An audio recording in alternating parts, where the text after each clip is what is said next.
Hello, and welcome back to another video. This is an important one. Today, I want to see if I can change the world with just this one video. Can I do it? Let's tune in and find out. Welcome back, folks. I am on the Veteran Links, riding down the Bronx, headed towards Manhattan. I've got some broken glasses in my pocket, and on this journey, I'm headed down to my glasses shop where I know they'll replace them for me. They have all my measurements and specs in there in the machine. It should be a simple trip and back on Upper Manhattan. Okay, what am I talking about with saving the world or changing the world for the better in one video? Well, I like to call this Earth 2.0. I think what we're witnessing right now is the rise of a system and a machine that is destroying the planet. And I want to call it something like corporatocracy slash military machine run amok, or the start of the AI takeover. And what we're witnessing are people in charge who don't really care anymore about human suffering and see it as the cost or the price of doing business, or that people are expendable for the greater good if there's a financial and economic incentive for doing so. And they also think they can play with storylines or split hairs as to what's going on and why, using media outlets as a way to justify or quell the people and allow the people to be subdued and not object too much. You can object a little bit, but you can't object to the point where you're actually going to do something or make a change. And what's going on and why and how did we get to this place and how to resolve it? Well, there's a lot of pieces to this puzzle. It's kind of an intricate system, and the way it all works is it's like a web, so you can't just dismantle one part of it and then all of it falls apart. You really have to tackle many of the different factions at once, many of the different components of this system in order to make an effective change.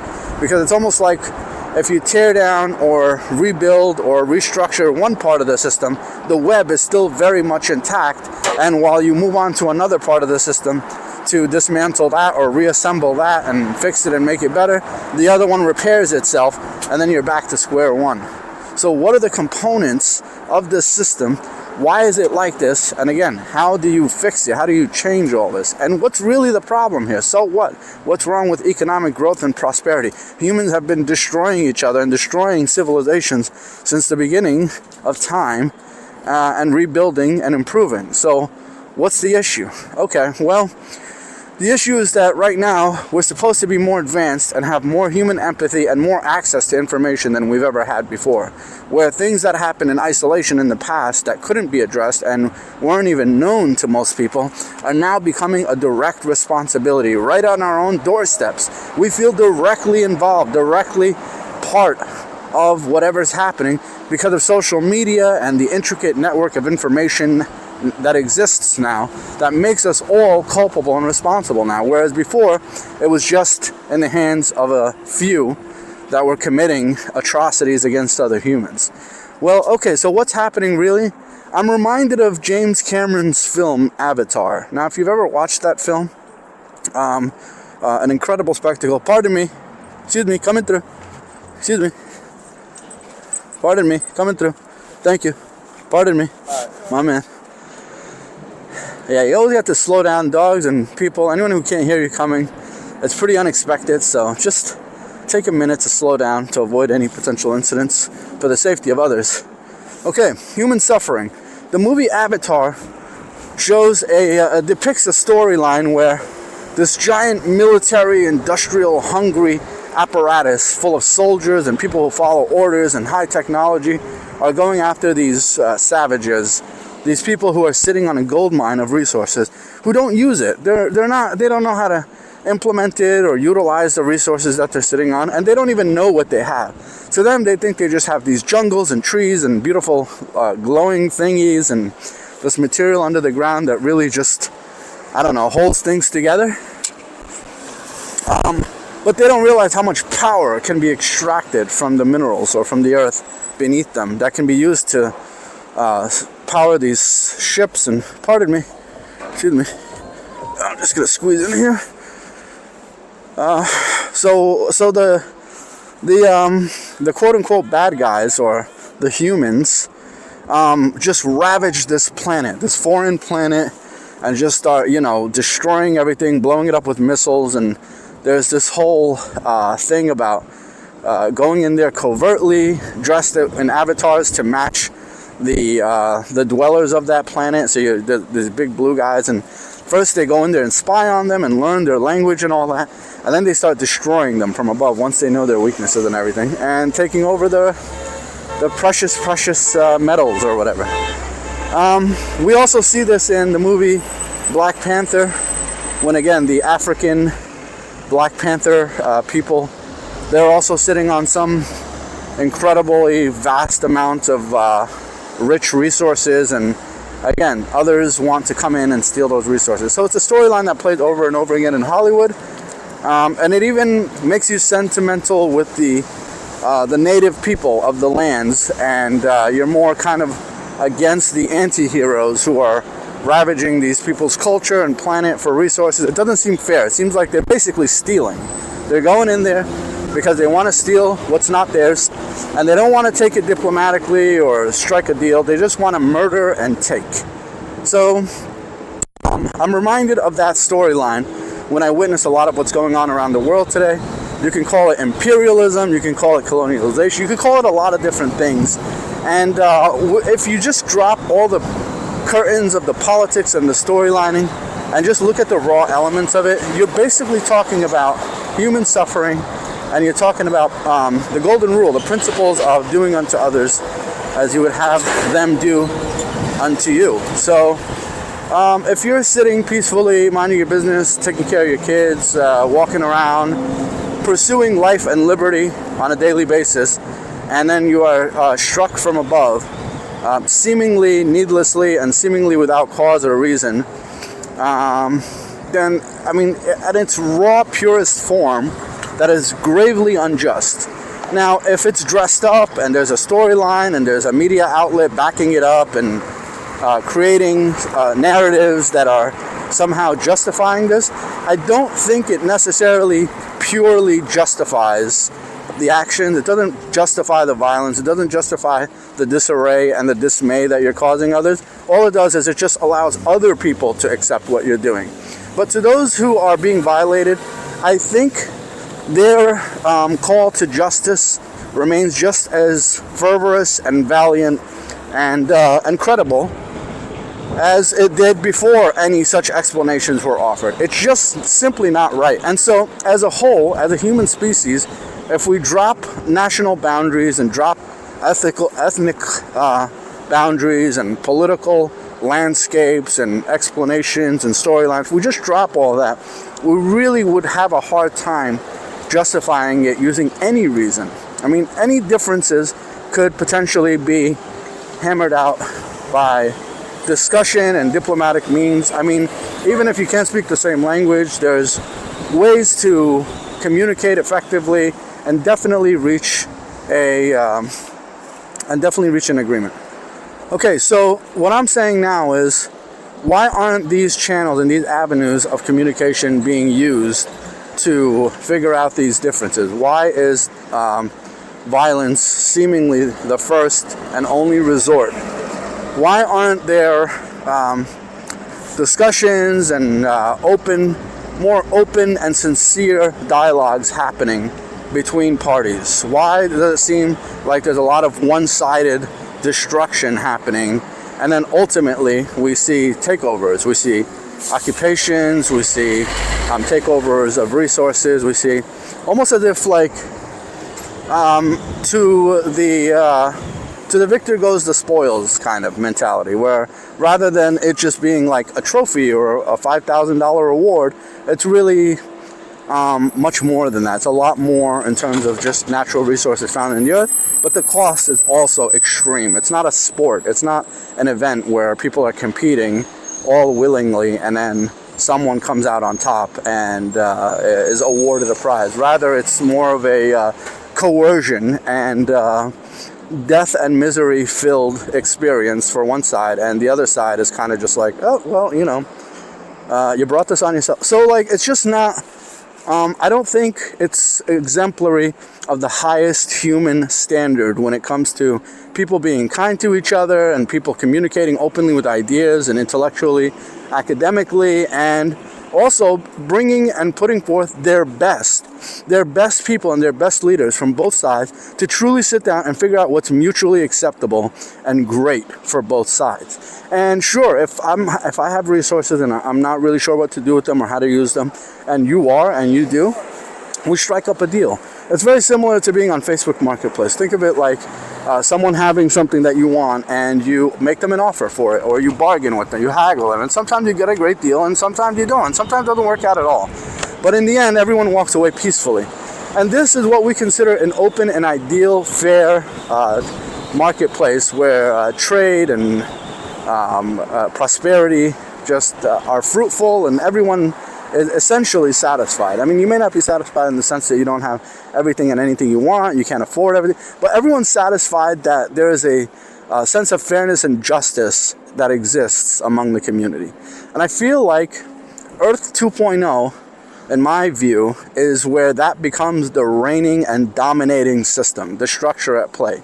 Now, we can point fingers and we can play the blame game, or we can each hold ourselves accountable to the highest standard of communication and work that we can possibly hold ourselves to, and make sure that, and if you want to clean up the whole world, you start with your own doorstep. Whether you're a small-time person doing business locally, or a great and powerful world leader who's been entrusted with the responsibility to do good by others and to do good for others. And if that's the case, you really, truly, tremendously have a huge burden on you. A burden you should not accept, mind you. If you are not willing to altruistically, truly do the best that you can conceive of for all parties, which is all humans. Humans, animals, the environment, everything. And I think if you're willing to cut corners and, let's say, wreak some level of havoc and destruction, that is an indicator that you are also willing to cut corners and compromise on ethics and values in any other area of life as well.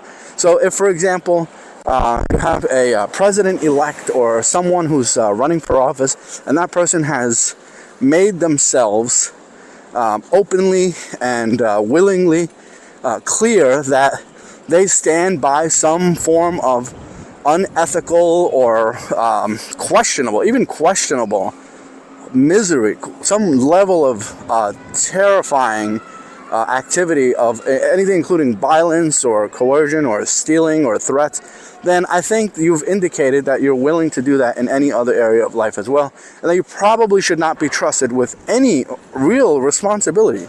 I mean, as far as morals, and you're not demonstrating that you'd be honest and take on a task with truly good intentions. And if that's the case, then what are we doing where our current system only consists of a certain few people who don't seem at all to fit this standard? Why aren't better people, greater people, nicer people, people with higher standards, the ones at the helm of these great big decisions? Why is it that we have a structure in place where we are basically all chained up from doing anything, or from permitting people who are actually truly qualified to be the ones that are representing us and doing the things that we want to see them do.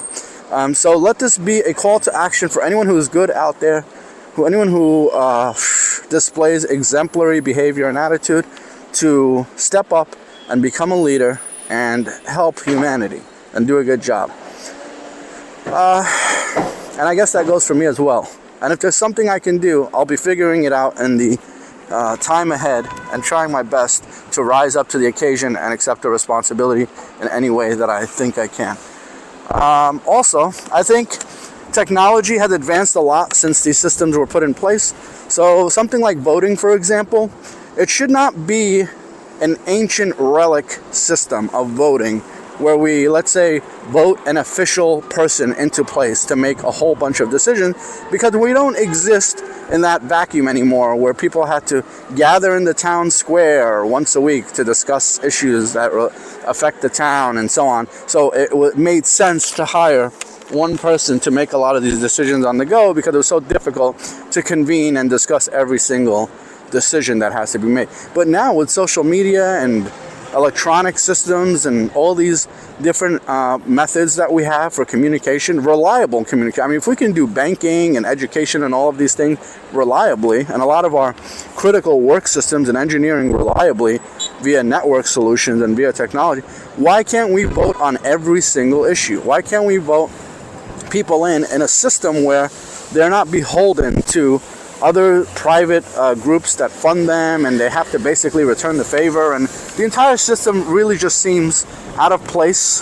It seems like we have much better opportunities for checks and balances that we are not implementing, we are not using. And I know those in place, those who are holding power and taking advantage of it and using it unwisely and unkindly, are going to put up a fight and be very reluctant and resist the idea of handing over the keys. But it's time for us to really consider updating our systems that are in place to improve life for everybody.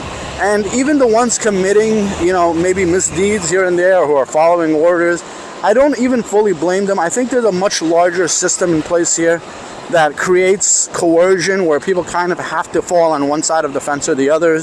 And it's very difficult sometimes as an individual to stand up and rise up against your group, even though people are doing it all the time. And big shout out and commendment. I'm commending those heroes who really go against the grain and go against their tribe and speak out. Voices of justice truly are people who are needed in this world, and many of them, when they get big enough, they actually do make a huge difference. But for everyone who is just simply living their lives and working and roaming, just live in a manner where you would do unto others that you would have them do unto you. And I think that's a great first step. And I'm speaking to you leaders, whether you're a great big leader or a medium level leader or anything in between. Please just act in accordance with your inherent inner values, that you know how you'd want people to treat your own kids, or treat you, or treat someone you care about or love. Treat others in that exact way, and I promise you won't go wrong. You will be happy. Thank you. You will be happy. The world will be a better place, and there will be less violence, less misery, less extraction of things that by one group against another group that don't belong to them, and everyone can prosper. There's plenty of resources on the earth. So much of the earth is still left untouched, and there's so much to go around. There's really no need for the scarcity mentality. There truly is plenty. I really firmly believe that. Let's get water out to the communities that don't have water. Let's end the madness. Let's rebuild. Let's go hand in hand, discover new cultures, new attitudes, new ideas, and give everyone a chance. Earth 2.0, this is how you improve the world in one video. I hope it's been useful and helpful to you. Thank you so much for watching. I hope you tune in to my other videos as well. And don't forget to subscribe to the channel. Don't forget to like this video, share it with your friends, and spread the word. Until then, have a great day. Goodbye.